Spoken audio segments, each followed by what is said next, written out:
Hi everyone, welcome to my channel. In this tutorial, I'm gonna be showing you how to print Roman numbers in Microsoft Word.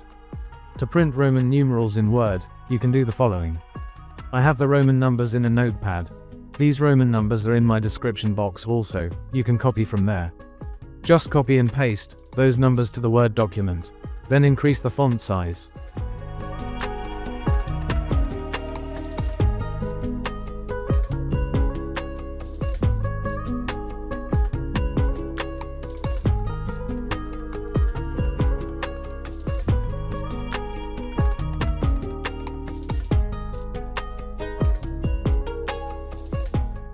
Now you can easily print Roman numerals in Word.